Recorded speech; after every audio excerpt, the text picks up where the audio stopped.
শৈশ সম্পন্ন মাটিত এদিন এটা দুপৰীয়াৰ পৰা। কবি যোগেন টাইট, আবৃত্তি জিতেন নৰ।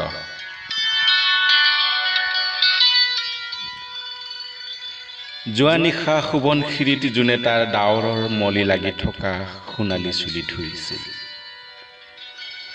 জোনাকৰ পলস পৰি উৎসৱ উদ্বিগ্ন ইয়াৰ মাটিত ঝাউবনৰ ৰং বিৰিঙিছে। সৌৱা ফুলা অৰিয়হ পথাৰৰ সিপাৰে তোমালোকৰ চাংঘৰ।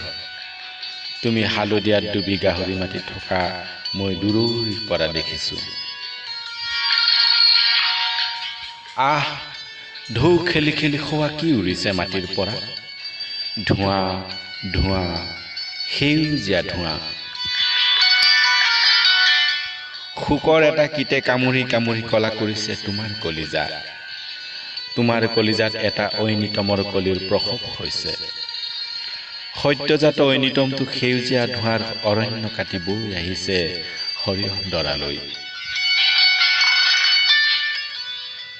ফুলা সৰিয়হ আৰু ঐনিতমৰ নিচালকা মিলনত দুপৰীয়াটো যেন ৰঙা হৈ পকিছে।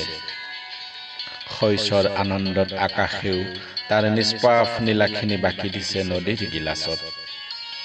লাহে লাহে মুজুৰা পৰি আহিছে এই উন্মাদ দুপৰীয়াটো। আহা, আমি ঘূনাসুঁতিলৈ শুবতো, প্ৰেম আৰু প্ৰতীক্ষাৰ ঘাট ঘূনাসুঁতি। সৌটো চোৱা, ফুলা সৰিয়হ ডৰাৰ পৰা এইমাত্ৰ তিনিজনী গাভৰুৱে তিনিডোখৰ হালধীয়া কাপোৰ কাটি ঘৰলৈ উভতিছে। এয়া চোৱা, চোৱাহি, নিসংগ পানীকাউৰীটোৱে ধৰ পৰাই থকা এটা হুমুনিয়াহ কামুৰি নিৰ্মুখী হৈছে। এইফালে চোৱাহি, সৌৱা এইমাত্ৰ উঠোৱা জালৰ বৃত্তবোৰ জলমলাই উঠিছে সূৰ্যাস্তৰ প্ৰস্তুতিত। জাল আৰু মাছৰ কেঁচা গোন্ধ মুখত সানি বেলিটো সাজু হৈছে পাতত বহিবলৈ।